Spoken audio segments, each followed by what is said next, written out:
자, 그러면 제1.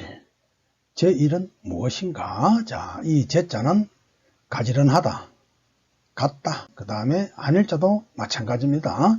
같다는 뜻입니다. 그러니까 같다는 뜻의 이 글자를 모아서 제1이라고 하는 단어를 만들었어요. 그리고 제1과 같은 말은 제동, 가지런할 제자에 한 가지 동자, 제동, 제1 또는 제동, 다 모두 같은 말입니다.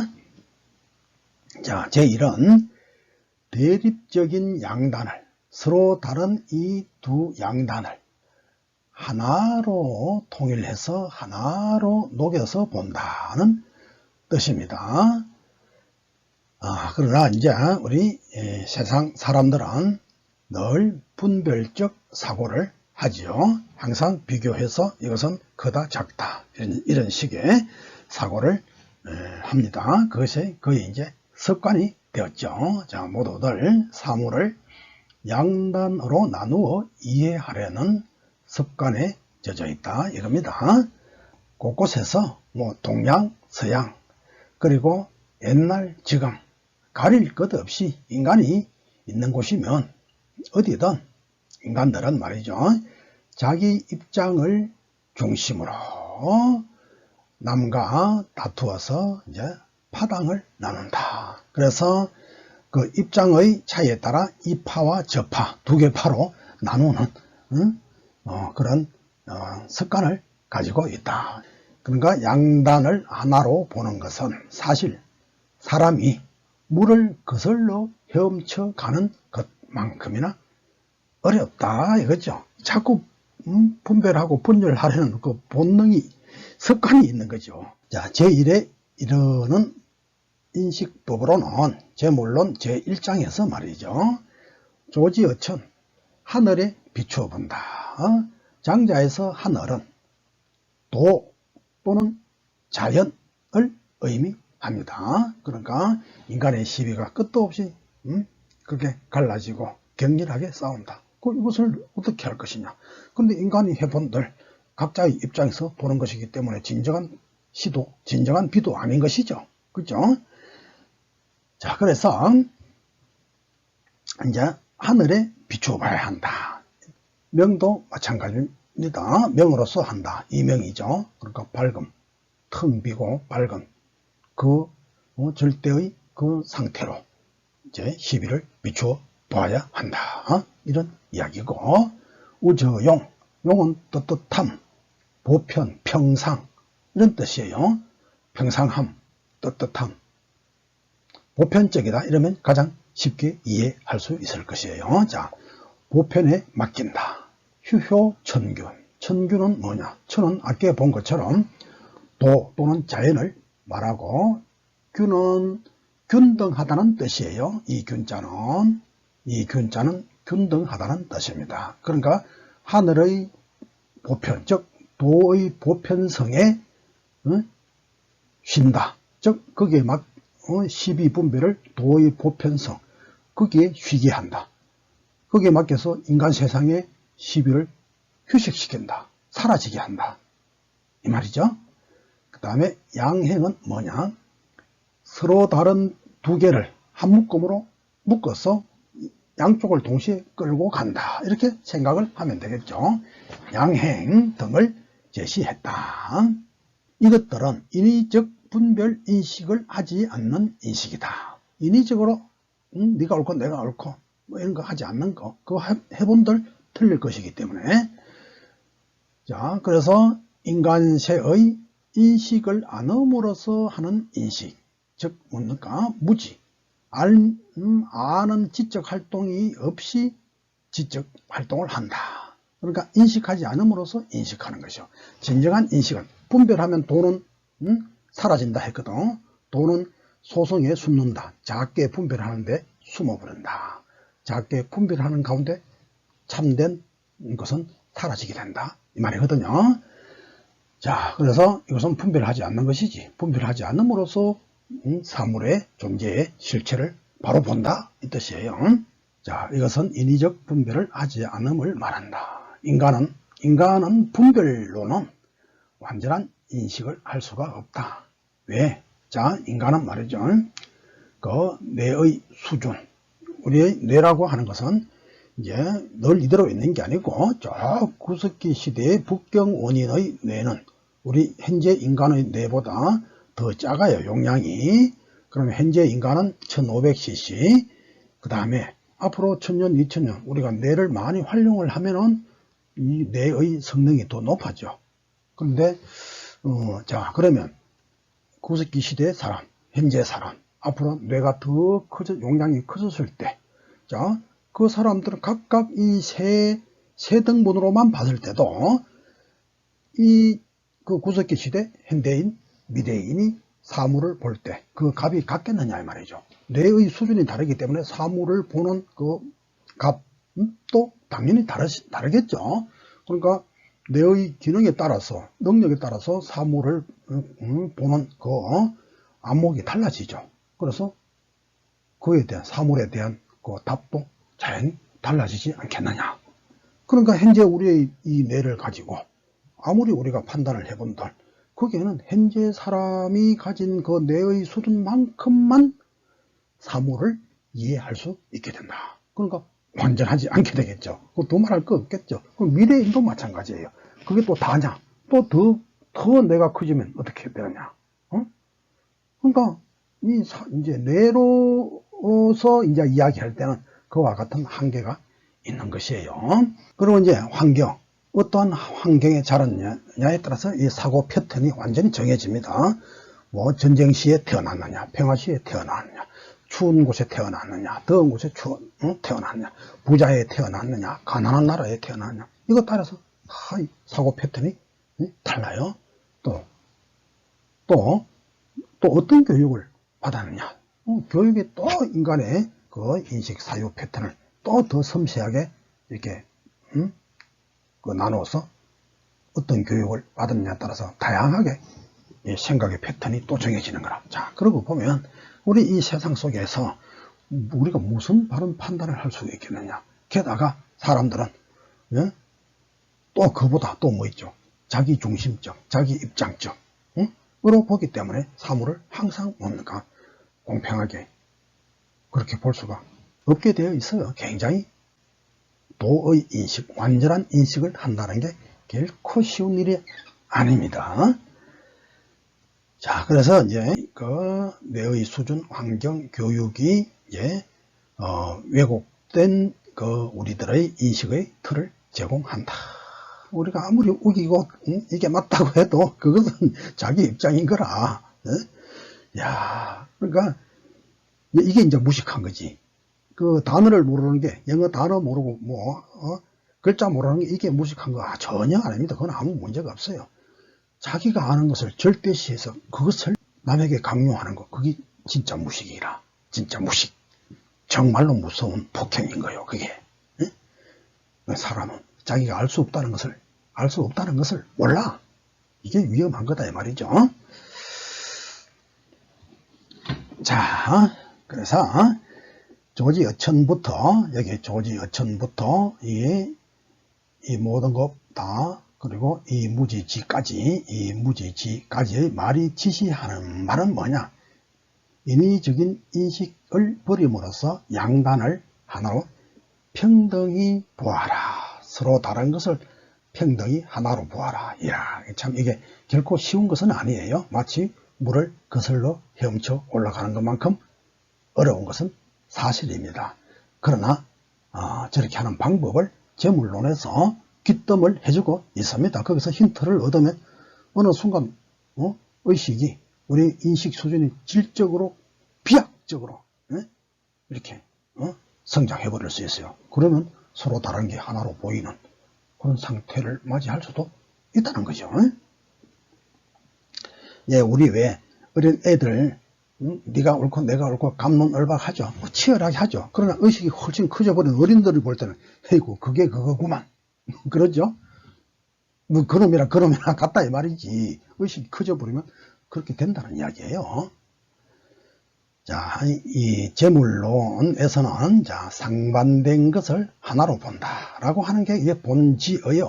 그래서 이제 일부는 이 제물론을 예, 제물하고 논 이렇게 읽어서 물을 즉 사물을 하나로 보는 논의 그렇게 해석을 하기도 해요. 즉 물론 저기서 사물을 하나로 본다고 하는 것은 그 긴 것을 짧게 해버리고 짧은 것을 길게 해서 그래서 똑같이 만든다 이런 뜻이 아니에요. 물리적 변형을 의미하는 게 아니고 긴 것과 이 짧은 것을 우리가 어떻게 바라보느냐 인식의 문제를 이야기하는 겁니다.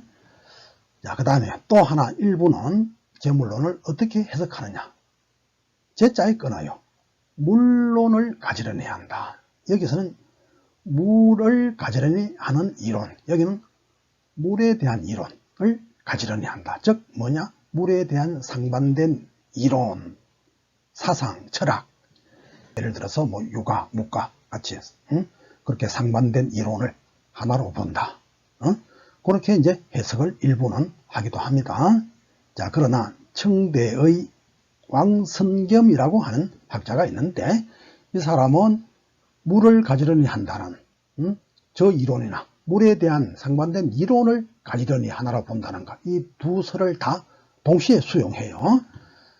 그래서 왕선겸은 이의 두 해석을 모두 수용하여 물이든 은이든, 즉 은은 물론이에요. 가릴 것 없이 모두를 제하여, 즉 하나로 봄을 뜻한다고 했다. 왕선겸은. 그러니까 저도 왕선겸의 말이 타당하다고 봅니다. 그래서 뭐 물이든 물론이든 무엇이든 간에 상반된 것을 하나로 보는 것, 그것이 바로 제물론의 본질이라고 저는 그렇게 이해를 합니다. 그러면 제1인식의 방법은 뭐냐? 거기에는 키워드가 있다. 그게 피아 양망, 피아를 둘 다 모두 잊어버린다. 시와 비를 쌍으로, 즉 모두 다 겨는 파견한다, 보낸다는 뜻이거든. 제거해버린다, 없애버린다 이 뜻이거든요. 그러니까 피아를 모두 잊어버린다. 그 시비를 쌍으로, 시와 비를 모두 다 버린다. 버린다는 뜻으로 해석을 하면 되겠죠. 자, 이 부분은 도추, 장자 제물론의 도추라고 하는 부분이 나와요. 이 부분에 대한 성현영이라고 하는 학자의 소, 거기에 보면 이런 말이 나와요. 이번에는 성현영의 장자소의 장자소, 성현영의 장자 주석을 장자소라고 합니다. 여기에 피야양망, 시비상견, 이득환중지도, 즉 피야를 모두 잊고 시비를 쌍으로 버린다. 그래서 환중의 도를 얻는다 라고 하는 내용이 있는데, 이제 여기서 피야양망 그리고 시비상견에 대해서 한번 자세히 검토해 보도록 하겠습니다.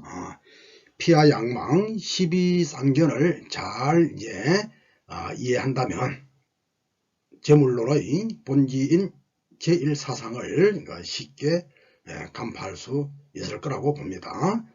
사실 이 부분을 위시하여 장자 제물론 이 자체는 전체적으로 굉장히 어렵습니다. 문장 자체도 어렵지만 그 안에 있는 그 사상을, 그 철학을 우리가 그대로 이해해서 쏙 받아들이는 것은 참 어렵습니다.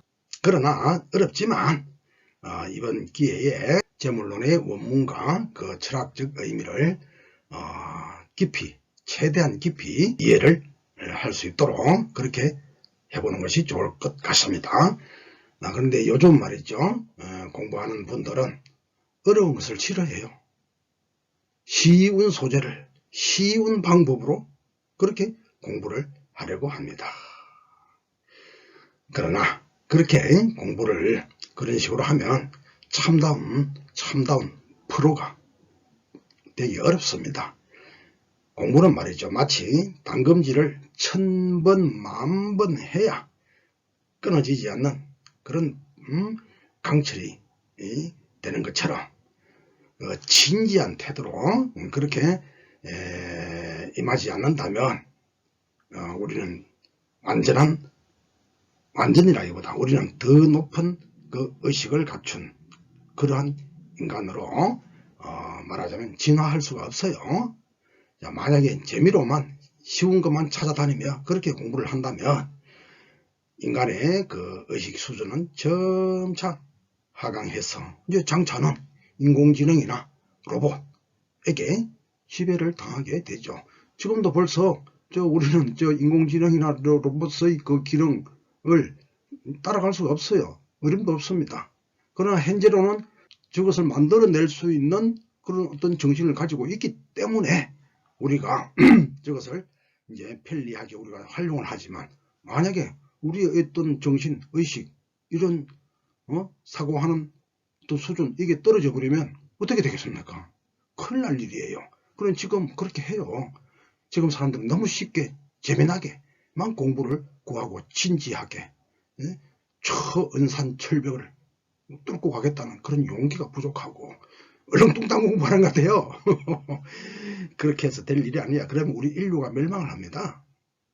자, 그래서 그렇게 되지 않으려면 이제 그 철학하는 법, 생각하는 법, 이것을 치열하게 배워서 이제 새로운 세계를 고안해낼 수 있는 어떤 창발성을 우리가 길러야 되는 겁니다. 자, 이 강의의 이제 그 내용은 원문 자체가 어렵기에 당연히 이 강의를 한 번 듣고 쏙 이해한다는 것은 불가능합니다. 물론 이제 저희 능력이 부족한 거, 강의 능력이 부족한 그게 뭐 제일 큰 원인이겠죠.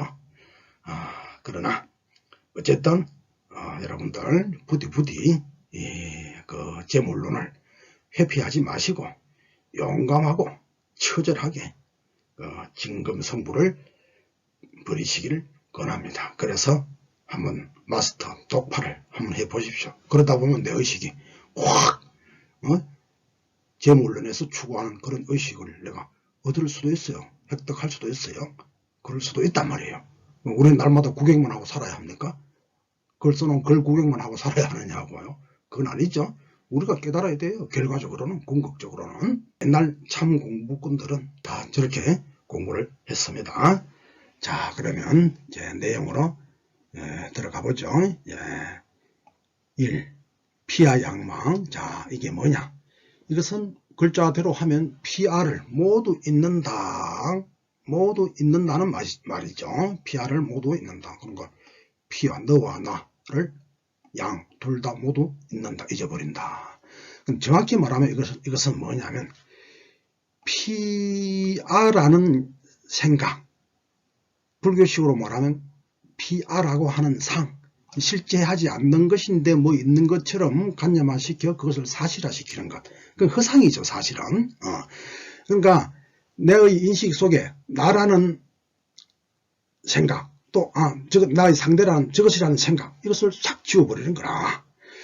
현실 속에서 너를 몽땅 잊고 나를 잊고 이걸 말하는 게 아니에요. 우리 인식 세계 내에서 그렇다는 거라. 즉 나라는 생각도 없고 너라는 생각도 없는 상태로 텅 비워져 가야 된다는 이야기죠. 그게 제일 핵심이에요. 자, 이것은 그 인식의 주체에 대한 문제라. 그러니까 인식은 누가 합니까? 나, 너. 이것들이 하죠. 그러니까 나, 너라고 하는 피아라고 하는 생각을 넣어서 피차의 입장에서 사람들은 인식을 하죠. 그래서 나라는 생각을 넣어 자기 중심으로 인식하면 그때 비로소 시비가 나오는 것이죠. 그래서 나는 옳고 쟤는 틀리고 이제 그렇게 나간단 말이에요. 그렇게 되니까 시비가 나오게 되는 거다 이거죠.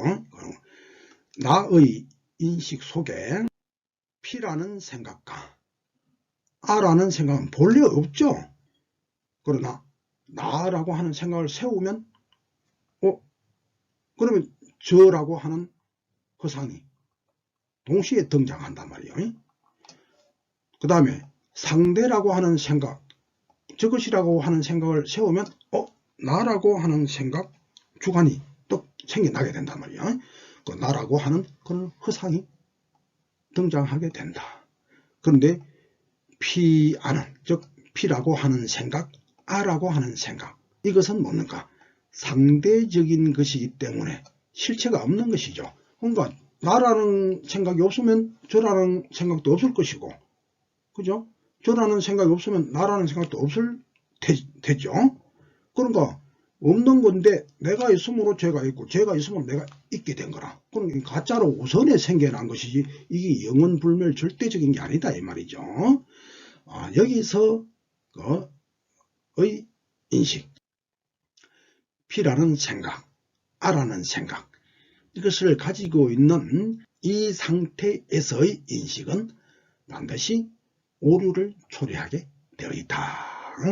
쉽게 말하자면 피와 양망은 나라고 하는 상, 저라고 하는 상, 정확히 말하면 나라고 하는 있지도 않는 그 허상, 저라고 하는 원래 있지도 않는 상대적으로 만들어낸 저라고 하는 그 허상, 그것을 지우고 텅 비우는 것, 그것을 이야기하는 겁니다.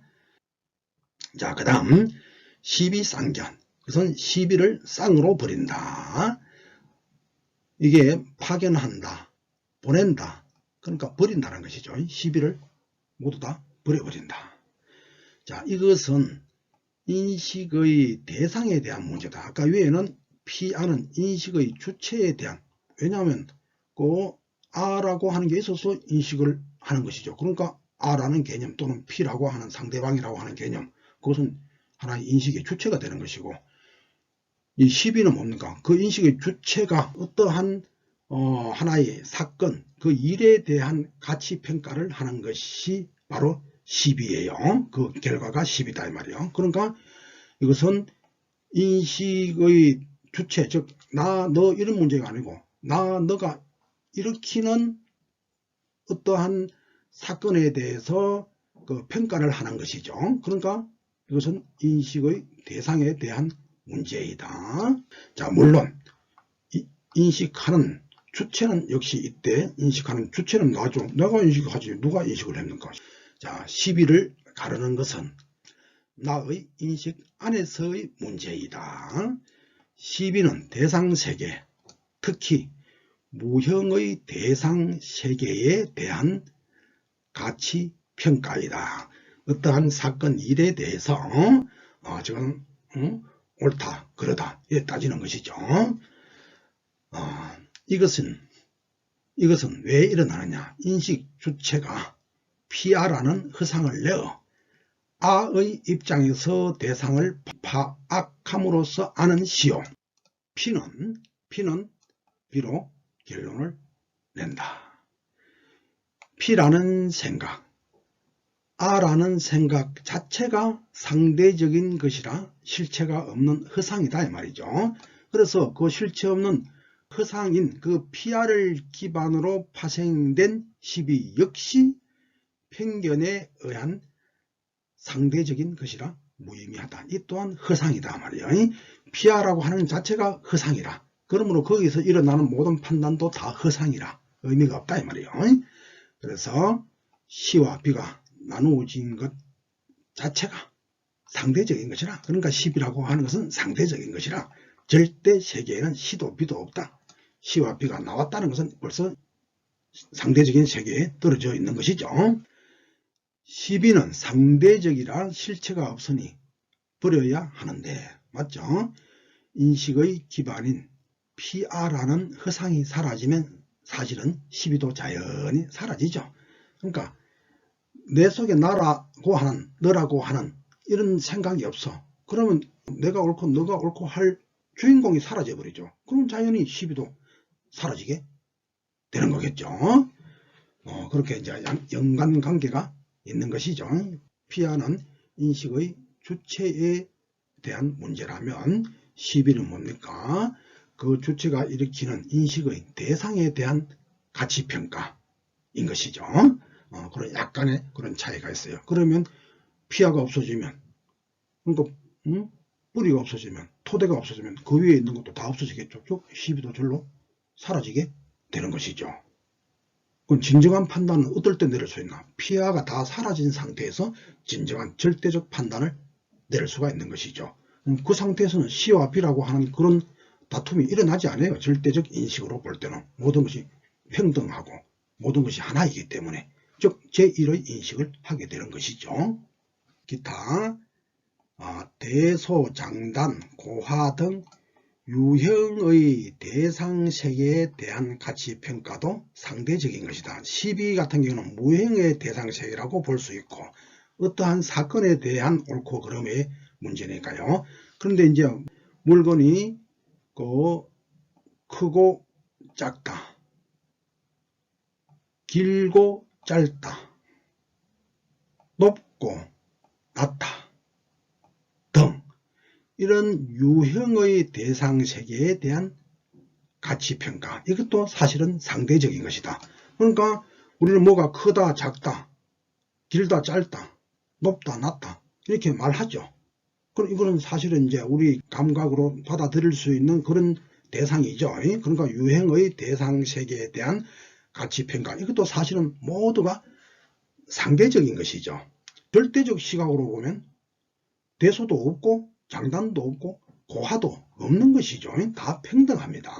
그런데 인간들은 상대적 인식을 하기 때문에 크다 작다, 길다 짧다, 높다 낮다 이렇게 이분법적인 그런 사고를 하게 되는 것이죠. 자, 이에 대한 설명 더 보죠. 이것 역시 모두 내 마음속의 인식활동이 만든 산물이다. 이러한 대소, 장단, 고하, 미추, 흑백 등등 모든 것 다 그렇습니다. 이것은 나의 인식이 인위적 분별을 함으로써 상대적 인식을 하게 되는 것이다. 자, 상대적 상대적 인식은 절대적 인식이 아니다 말이에요. 그러니까 말하자면 이것은 하나의 비교에 의해서 우선에 나와 있는 것이죠. 그래서 상대적 인식의 결과는 사실이 아닌 거짓이다. 길다고 해도 진짜 긴 것이 아니고 짧다고 해도 진짜 짧은 것이 아니죠. 이게 무슨 말이냐면 여기 여기 그림 보세요. 여기 긴 막대가 있죠. 그 다음에 이 짧은 연필통이 있단 말이에요. 그러면 원래 이게 진짜 긴 것이냐, 이게 정말 짧은 것이냐? 아니죠. 이게 두 개 놓고 보니까 이게 긴 것이고 이게 짧은 것이 되어버린 것이죠. 만약에 여기에 조그마한 지우개를 하나 세웠다. 그러면 이게 긴 것이 아닌 짧았던 것이었죠. 그런데 이 지우개보다는 이게 또 비교하니까 이게 길어져 버렸던 거라. 아까는 짧았던 것이 이번에는 길어져 버렸어. 그죠? 그리고 또 이게 이제 아까 이 연필통에 비하면 확실히 이게 길다, 크다 그랬던 것인데, 긴 장대를 하나 세워버렸다. 이래 보니까 아까 이게 분명히 이놈이 길었던 것인데 장대에 비해 보니까 작아져 버렸어. 짧아져 버렸단 말이야. 그러니까 모든 만물은 그냥 이 연필통대로 그냥 그대로 완전하고 이 긴 막대는 막대대로 완전해. 그냥 그대로 각자대로 완전하게 절대적으로 그건 존재하는 것이죠. 저 세상에 이 연필통은 이거 하나밖에 없죠. 그러니까 이 막대는 이거 하나밖에 없어. 그건 절대적으로 자기의 값을 가지고 그대로 완전하게 존재하고 있는 건데, 사람들이 상대적 인식을 하는 거라, 비교를 하는 거라. 그러니까 비교에 의해서 모든 게 상대적 인식을 함으로써 모든 게 크다, 작다, 또는 무겁다, 가볍다, 넓다, 좁다 이러한 판단이 나오게 된 것이에요. 그럼 그 판단이 맞는 겁니까? 맞는 거 아니죠. 그 모든 거는 각자대로 완전해. 절대적이라 그대로. 그럼 사람이 분별적 인식을 한단 말이에요. 상대적 인식을 하니까 비로소 길다, 짧다 이렇게 되어버린대요. 그러면 이 연필통이 이 막대보다 이게 짧은 것이면 영원히 이것은 짧은 것이어야 되는데 그게 아니죠. 이 지우개에 비해 보니까 이것도 커져버린 거야 이게. 참. 자, 그렇게 보십시오. 비교를 다 내려놓고 상대적 그런 시각을 버려놓았을 때는 모든 것은 그대로 존재할 뿐이야. 왜? 비교를 해서 길다 짧다 만들어내냐? 그러면 그 긴 게 영원히 기냐? 그보다 또 더 긴 게 오면 또 짧아져 버려. 그렇죠? 그러면 이 짧은 게, 연필통이 짧은 게 정말 짧은 거냐? 그런데 이거보다 더 짧은 지우개가 오니까 이건 짧은 게 아니고 긴 것이 돼버려서, 그러니까 이 세상에 진정으로 길고 짧음이 있겠느냐 이 말이죠. 없죠. 그럼 모든 것은 상대적 시각의 결론이야. 그래서 다 허당이다 이 말이야. 다 가짜란 말이요. 그렇게 해놓되면 안 된다는 게야. 응? 그래서 비교가 끊어지고 그 상대성이 끊어진 자리가 부처의 자리다 이 말이요. 깨달음의 자리다 이 말이요. 응? 자, 상대적 인식을 떠나 존재를 있는 그대로 보면 대소, 장단 등의 모든 대립이 사라져 제1에 이른다. 문제는 오직 나의 인식이 문제이다. 이 상대적 인식을 하는 것, 그 자체가 문제이다 이 말이야. 크게 보면 피하도 상대적이고 시비도 상대적이고 대소, 장단, 고화 등등 이 세상의 모든 건 다 상대적인 거라. 그러니까 다 상대적이라고 하는 것은 절대적이 아니다 말이죠. 그럼 그것은 진짜가 아니다 이 말이에요. 그럼 거기에 쏘으면 안 된다 이게야. 상대적 어떤 세계관, 시각에서 벗어나야 된다. 벗어나라고 하는 게 제물론의 가르침이고 그것이 바로 제1사상이다 이 말입니다. 자, 그 다음 피하 양망과 시비상견의 결론. 자, 이걸 다시 한번 정리를 합니다. 왜냐하면 저것만 잘 이해하면은 그 제물론의 그 본질을 잘 이해할 수 있을 것이기 때문에. 예? 그런데 저게 빨리 또 이제 이해가 와닿지도 않아요. 그래서 제가 다시 중언부언 또 다시 한번 정리해서 마무리를 해보려 합니다. 자, 비교에 의한 상대적 인식을 떠나려면 인식의 주체를 비워야 한다. 즉 피하라고 하는 그런 생각이 다 없어져야 돼.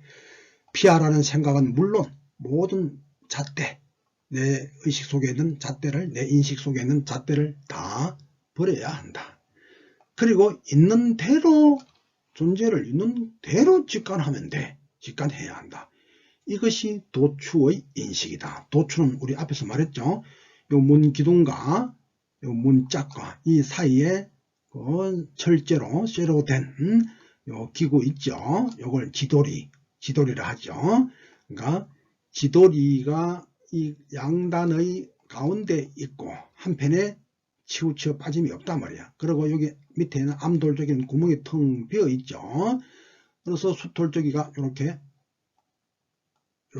끼워 넣으면 문이 이제 뱅뱅뱅뱅 자유자재로 돌죠. 그러니까 안에 텅 비어 있다. 속이 텅 비어 있고 가운데에 자리하고 있다. 이것이 도의 모습과 같다 한 말이죠. 그래서 도자와 지도로 추자를 합쳐서 도추라는 개념을 장자가 처음으로 만들어냈다 그랬죠. 자, 이것이 도추의 인식이다. 그러니까 양변에 상대 세계에 떨어지지 않고 안을 텅 비워 놓은 거라. 이게 바로 도추의 인식이다 이 말이죠. 자, 이때 시비는 물론 대소, 장단, 고화 등의 양극단이 하나로 녹아져 제1인식을 이룬다. 제1인식은 자기의 인식 내에서 상대성을 떠나 내 인식 내에서요. 밖에 있는 걸 야 너도 긴 거 잘랐네. 나도 짧은 거 어디 갖다 붙일게. 그래서 똑같이 하자. 이거 이렇게 오해를 하면 큰일 납니다. 이게 다 모두 나 인식 속에서 이야기예요. 자, 상대성을 떠나 비교와 분별을 버림으로써 존재의 모습을 있는 그대로 바라보는 인식이다. 그게 제1인식이다. 존재의 본래 모습은 각자대로 절대적이고 완전하다. 크면 큰 대로, 작으면 작은 대로 각자는 완전하다. 그래서 양단의 값은 하나다. 다 완전하니까 비유하면 조삼모사나 조사모삼이나 즉 아침에 도토리 3개 주고 저녁에 4개 주는 것. 반대로 아침에 도토리 4개 주고 저녁에 3개 주는 것. 그러니까 이게 두 개의 상반된 패턴이 있죠. 패턴. 이 외적 형식은 상호 대립적으로 보이지만 결과적으로 도토리 수는 모두 7개를 주는 것이죠. 그러니까 서로 다른 것 같지만 사실은 하나다 이게야. 이래도 7개 저래도 7개 제1이라. 끝으로 보면 조삼모사가 있고 조사모삼이 있어. 두 상반된 패턴이 있는 것지만 이 서로 대립된 것이지만 그런데 사실은 실상은 그거는 이래도 7개 저래도 7개인 거라. 그런 사람들은 저래도 7개 이래도 7개인 것을 알지 못해. 즉 하나이라는 걸 알지 못하고 겉으로 드러나 있는 저 두 패턴이 서로 상반된 것 그것만 생각을 하는 거라. 상반된 것은 결국은 하나다 이 말이야. 이래나 저래나 7개로 돌아온다. 이걸 깨달아야 돼. 그 조삼모사의 비유도 이 이야기예요. 다른 이야기 아니라 조삼모사 저 비유도 제1사상을 설명하는 하나의 도구예요. 자, 이래도 저래도 모두가 7개가 되면 똑같다. 즉 제1하다는 것이다. 자, 다시 한번 정리하면 원래 만사 만물은 각자대로 완전하게 존재하는데 서로 비교를 가함으로써 값이 대립적으로 정해진다. 그래서 무형의 인식 대상인 시비와 또 유형의 인식 대상인 대소장단 등의 모든 대립적 그 관념 그런 생각은 모두 본래 있었던 것이 아니어서 헛개비이다 말이야. 그러니까 당연히 어떤 대립적 이 의식 이걸 버려야 된단 말이야. 그래서 존재를 있는 그대로 직관하면 일체의 대립적 분별이 사라져 양단이 제1하여 모두가 평등해진다. 자, 이건 굉장히 중요한 이야기예요. 시비 및 대소장단 등 모든 상대적인 값을 버리라고 하는 것은 그래서 상대 세계에서 벗어나 절대의 인식을 하라고 하는 것은 말이죠. 불교에서도 강조하는데 이 점은 불교 중에서 선종이 있죠. 선종에서 특히 더 잘 볼 수 있다. 이에 대해서는 뒤에서 또 설명을 하겠습니다. 자, 선종에 이제 중국 선종의 1대 조사는 달마고 2대 조사는 해가 스님이고 그다음에 3조 스님이 이게 성찬이라고 하는 스님이에요. 자, 이분이 지은 신신명이라고 하는 글이 있는데 자, 여기에도 보면 서로 이 상반된 양변을 버려라고 하는 그 이야기를 하고 있습니다. 신신명의 가장 첫 구절입니다. 이게 지도문안 유형간 대단막 정해 통연맹배. 자, 이게 뭐냐? 지극한 도는 무난이라 어렵지 않아.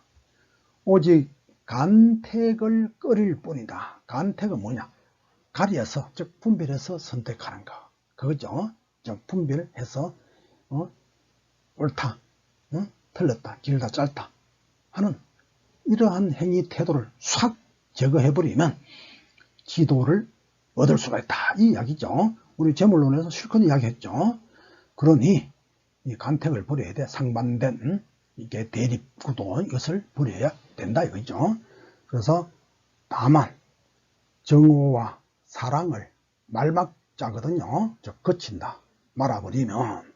자, 저것은 뭐 감정을 버려라 이런 뜻을 말하는 게 아니고 이것도 역시 뭐 장단, 대소 등등 이 대립 구도를 이제 설명하기 위해서 나타난 단어예요. 그러니까 뭐 정오와 사랑을 다 버리고 인간의 정을 모두 잊어야 된다 이런 뜻으로 하는 말은 아니에요. 그러니까 양단 구도를 제거하라는 이 말이에요.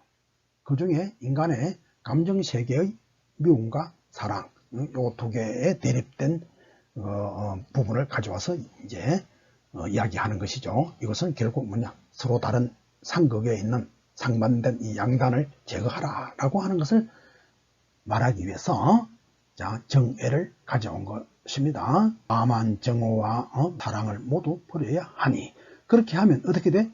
통념은 훤히 명백해질 것이다. 즉 도에 도달하게 될 것이다. 자, 이게 이제 그 제물론의 그 이야기하고 똑같은 거죠. 시와 비, 장과 단, 이 모든 극단을 다 버려라. 이 극단을 버리면 그 가운데 이제 도가 있다. 이 이야기죠. 몽환공하하로 파착하 덕실시비 일치 방가가라.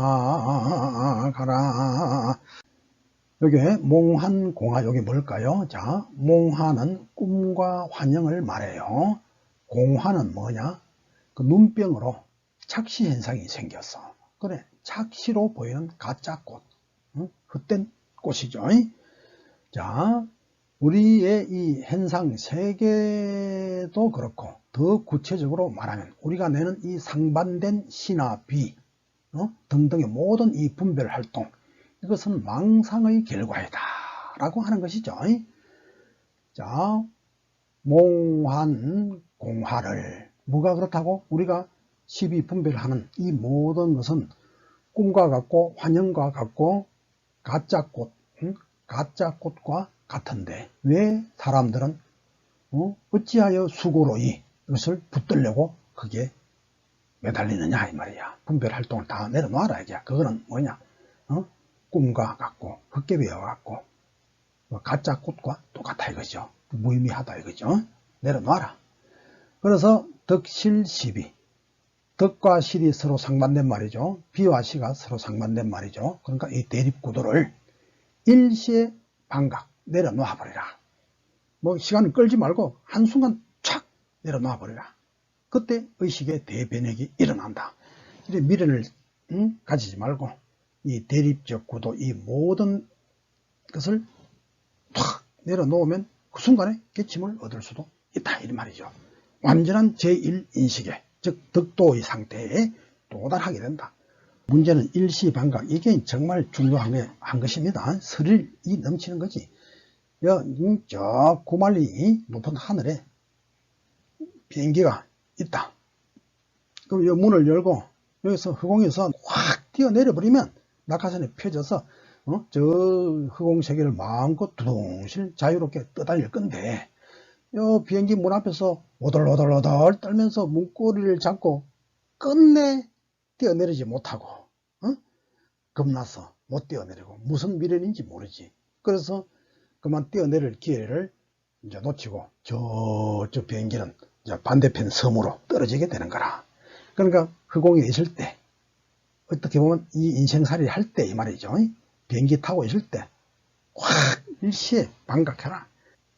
그 비행기에서 확 뛰어내려 버리듯이 내게 가지고 있는 그 시비분별하는 그 망상들을 확 내려놓아 버리면 그 순간에 순간적으로 의식의 비약이 일어나서 도의 세계에 도달한다 이거죠.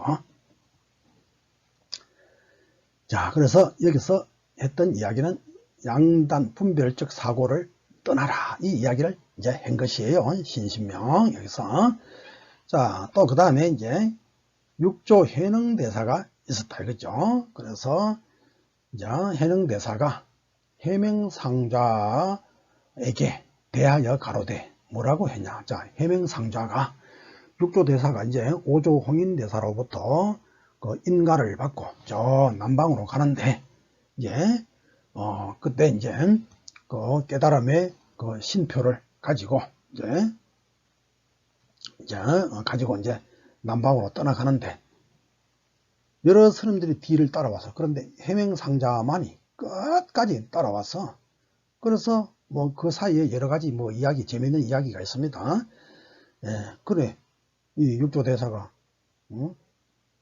뭐하러 나를 따라왔느냐? 이 바루때 이것을 가져가려고 하느냐? 가져가거라. 그러니까 제가 따라온 것은 그게 아니고 그 깨달음이 뭔지, 도의 세계가 뭔지 나도 그걸 알고 싶어 왔습니다. 그러니까 육조대사가 좋아, 들어봐라 하면서 하는 말이 불사선 불사악 하라. 선도 생각하지 말고 악도 생각하지 마라. 선도 악도 싹, 이것도 상대적인 것이죠. 선과 악 반대, 상대적인 개념, 이걸 싹 내려놓아라 이거죠. 그러니까 선도 생각하지 말고 악도 생각하지 마라. 정의, 진실로 입맛이 이러한 때를 당하여 낙예시 상자 본래 면목고, 낙예 어떤 것이 상자의 본래 면목인고 이렇게 탁 물었다 이 말이야. 그 말이 끝나자마자 은하의 해명상자가 확 그냥 깨침을 얻어버린 거라. 아까 여기처럼 일시에 촥 내려놓아 버린 그런 모습을 보인 거죠. 그러니까 촥 한순간에 열려버린 거야. 선도, 다시 한번 선도 생각하지 말고 악도 생각하지 마라.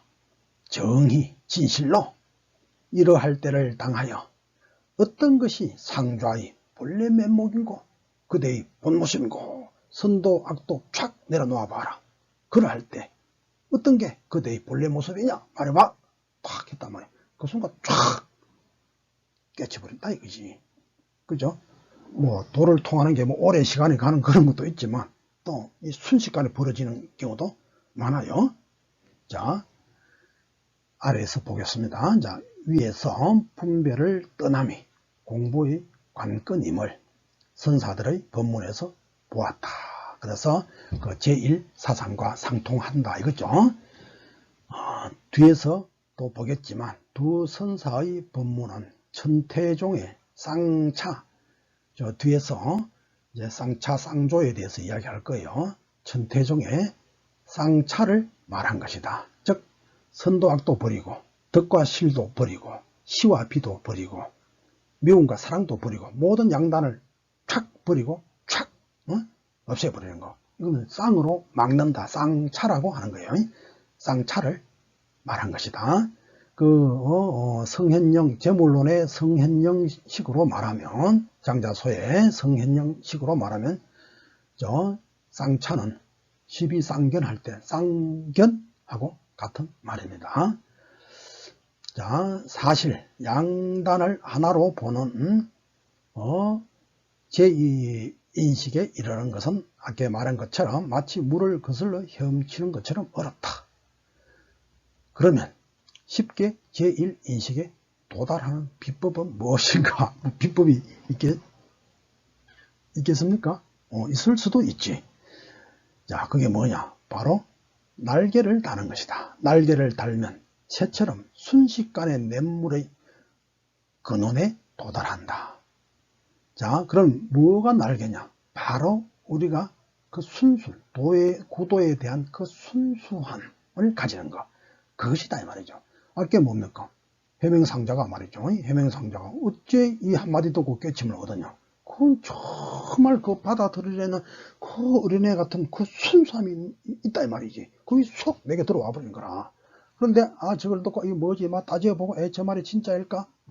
이렇게 하다 보면 이제 이건 무의미한 헛소리가 되고 마는 거지. 그는 그 육조대사가 한 그 말을 순식간에 그대로 싹 받아들여 버리는 거예요. 그때 갑자기 확 사람이 변하는 것이. 뭐 달마대사한테 해가대사가 찾아갔을 때도 마찬가지예요. 면백하고 있는데 해가대사가 찾아가서 돌을 구하러 안 만났죠. 눈이 막 이렇게 쌓이도록. 그래서 이제 나중에 그때는 뭘 묻고 싶냐. 뭐 일설에는 팔뚝을 잘라서 줬다고도 해. 그 정성을 보이는 거지. 참된 구도의 열정을 보였단 말이에요. 그래서 그걸 단비라 그러잖아. 그죠? 그래. 달마스님이 그래. 해가고 너는 그래 뭐가 문제냐? 뭘 배우고 싶냐? 그러니까 스님, 저의 마음이 불안하옵니다. 이 마음을 편안케 해주소서. 이렇게 하니까 달마대사가 됐든 네 마음 내봐 탁 했단 말이야. 그러니까 정신이 버쩍 그냥 이게 숨통이 탁 막히는 그 순간 탁 터져버리는 것이지. 그러니까 그 순수한 마음, 그것이 바로 날개다. 저는 그렇게 이해를 합니다. 자, 그래서 공부를 속히 이루는 법은 육조대사와 해명상자에게서 볼 수 있었다. 그 밖에 해가스님과 성찬도 마찬가지예요. 해가는 달마한테 그렇게 얻었고 성찬도 이 해가한테 법을 받았거든. 어떻게 했냐? 성찬 스님이 이게 문둥병이 있어서 온 얼굴이 붉고 막 그래. 그래서 저 성찬 스님의 별명이 적두찬이라. 붉을 적 머리 두자 적두찬. 나이가 한 40 가까이 돼서 그래 찾아갔다 이 말이야. 얼마나 고통을 받았겠어요. 사람 속에 섞여 살지도 못하고. 그래 해가 스님한테 가서, 스님, 제 업장이 얼마나 두텁기에, 죄가 얼마나 많기에 제가 이런 병을 걸려서 일생 동안 제가 고통을 받습니까? 제 죄를 다 소멸시켜 주십시오. 그러니까 또 이제 이렇게 하는 겁니다. 어떻게? 됐든, 하이, 네 죄를 내봐! 탁 했단 말이야. 그 순간, 죄를 낼래야 낼 게 없어. 그때 그 말을 듣고 이 성찬 스님이 바로 그냥 깨달음을 얻었죠. 그래서 이 신신명이라고 하는 이 정말 심오하고 멋떨어지는 저런 글을 남겼죠. 그래서 이제 그 3조, 이분이 3조 성찬이잖아. 성찬의 뒤를 4조 도신 스님이 있고, 도신을 이어서 5조 홍인이 나타나고, 홍인을 이어서 6조 해능이 나타난 거 아닙니까? 자, 그래서 그 공부를 속히 이루는 법은 해가와 여기에서 6조 대사와 해명상자뿐만 아니라 해가와 성찬 스님에게서 이제 봤죠. 6조 스님도 마찬가지예요. 원래 나무꾼이었잖아. 저 남방 신주라 그래. 지금으로 하면 중국 제일 남방 땅 거기에요. 뭐 나무 파는 뗄나무 장사였는데 지나가는 스님이 금강경에 응무소주 이생기심, 응당이 머무는 바 없이 이 마음을 내라 하는 그 순간 듣고 촥 그냥 꿰쳐버렸거든. 그럼 그 길로 나무꾼 그만두고 5조 흥인대사를 찾아갔잖아요. 그러니까 그런 거라니까. 자, 그리고 공부는 오래 하는 것도 중요하지만 순수성도 그 못지않게 중요하다. 뭐 유교 공부든 불교 공부든 노장 공부든 그냥 이렇게 지식이나 구하고 뭘 이거 해서 부자가 되려고 하고 뭐 이렇게 공부하면 천년 만년 해도 그거는 뭐 아무런 의미가 없어요. 목숨을 내놓을 것 같은 그러한 간절한 순수성이 있을 때 그때 그게 정말 그 말이 그 가르침이 액면 그대로 뇌리에 내려박히는 거예요. 그때 쫙 번개처럼 스쳐가는 그런 불빛을 보게 되는 것이죠. 자, 정말 순수한 자세로 공부에 임하며 어느 날 벼락처럼 깨달음이 찾아온다. 자, 이것이 정도가의 일초직입 열애지라고 하는 정도가 영가스님 이제 그 정도가에 한 번에 한 번 뛰어서 곧바로 열애의 땅에, 즉 깨달음의 세계에, 진리의 세계에, 부처의 세계에 들어가 버린다 라고 하는 겁니다. 그 순수성으로 한순간에 공부를 마치는 수가 있다.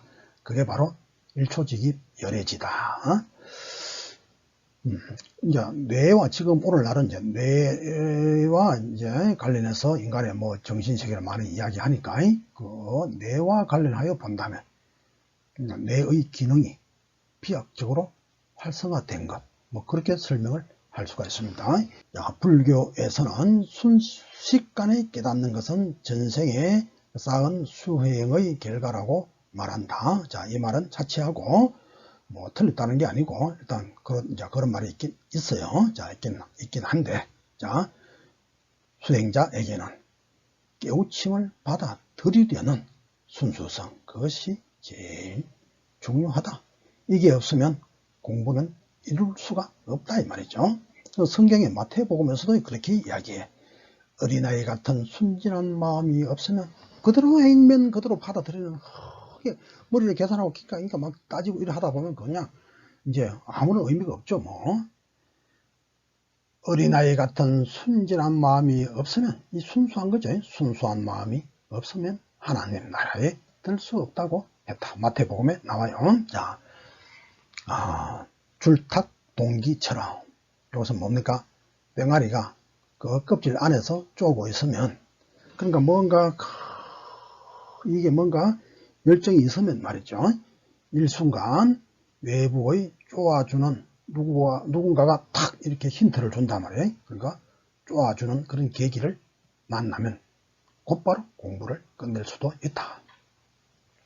그래서 장자의 제1인식에 도달하는 길도 이와 마찬가지다.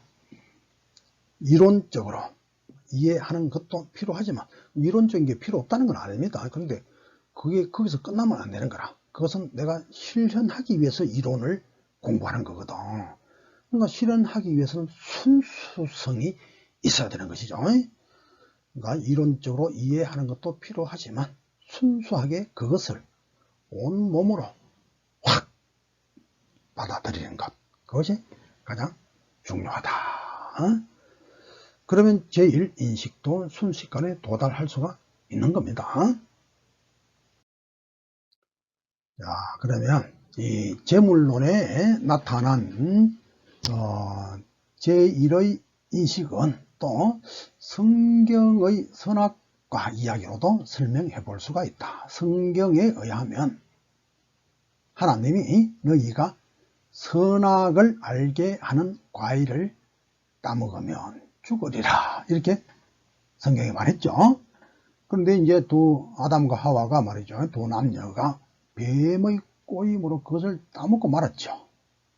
이는 하나님의 명을 어김으로써 진리의 나라, 즉 하나님의 나라에서, 또 다른 말로 우리 동양식으로 말하면 도의 세계에서 이탈되었다, 쫓겨났죠. 자, 인간은 선악과를 따먹음으로써 선과 악을 분별할 줄 알게 되어 에덴 동산에서 무의자연의 낙을, 정말 무의자연이었어요. 뭐든지 하나도 부족한 게 없었어. 걸림도 없고 고통도 없었고, 그래서 무의자연의 낙을 누리며 살다가 하나님으로부터 내침을 당하고 말았다. 이로부터 인간은 고통의 늪 속에 처하게 되었다. 자, 선악을 분별할 줄 아는 것은 축복이 아니라 재앙 그 자체이다. 왜?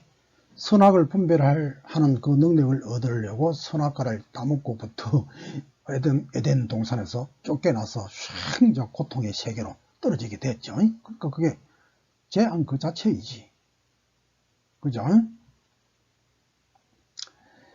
인간은 선악을 분별할 줄 알게 됨으로써 간지가 생겨 탐욕을 일으켰다.